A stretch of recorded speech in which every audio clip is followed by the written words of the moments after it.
네, 제가 이번 영상에서 얘기하는 식용유는 요리할 때 흔히 쓰는 콩기름, 옥수수유, 해바라기씨유, 카놀라유, 포도씨유 같은 씨앗에서 추출한 식물성 기름이에요. 100% 식물성이라서 왠지 건강할 것 같죠? 그런데 이 식용유들이 발암물질을 만들어낸다는 사실 알고 계셨나요? 그 이유는 4가지나 됩니다. 그 첫 번째 이유로는요, 석유를 이용해서 짜내기 때문입니다. 씨앗에서 어떤 방법으로 기름을 뽑아낼까요? 씨앗들을 압착해서 기름을 짜낸다고 생각하기 쉬워요. 네, 그런데 생각을 해보세요.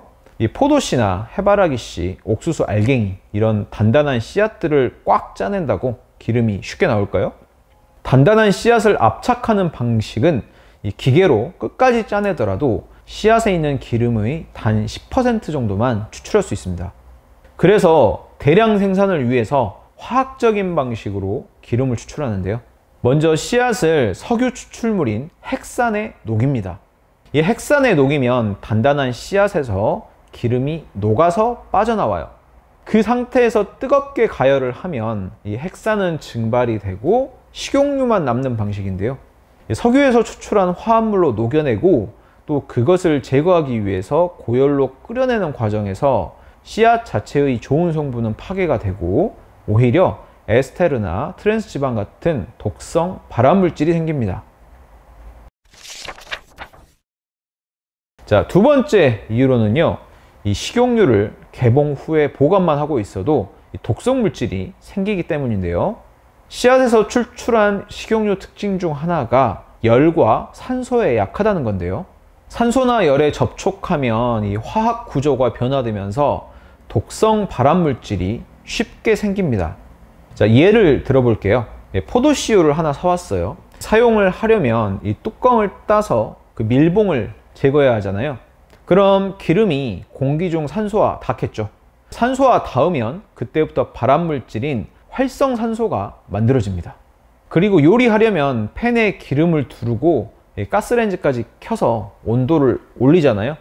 포도씨유가 열을 받게 되면 알데히드 같은 독성 발암물질이 만들어져요.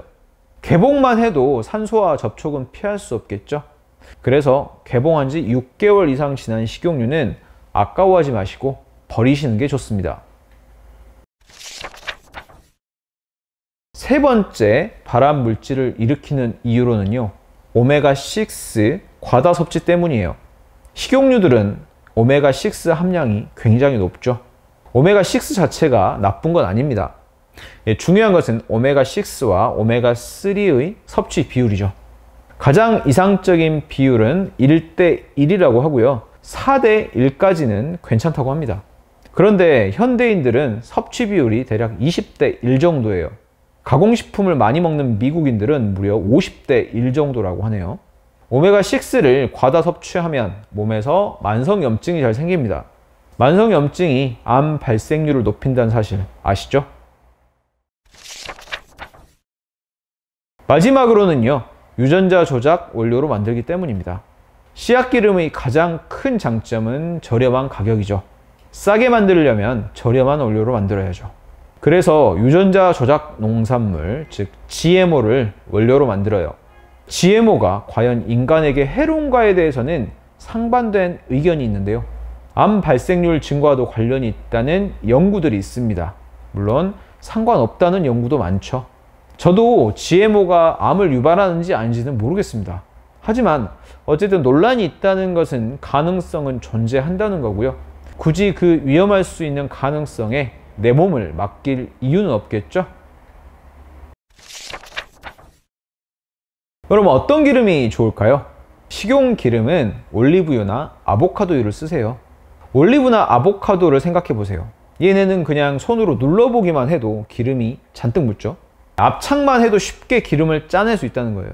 자, 올리브나 아보카도를 열을 가하지 않고 그냥 짜내서 얻는 방식을 냉압착 추출이라고 하는데요. 냉압착을 할 때 첫 번째로 나오는 기름을 엑스트라 버진이라고 합니다. 당연히 화학 처리는 안 되겠죠. 게다가 얘네는 안정성이 높아요.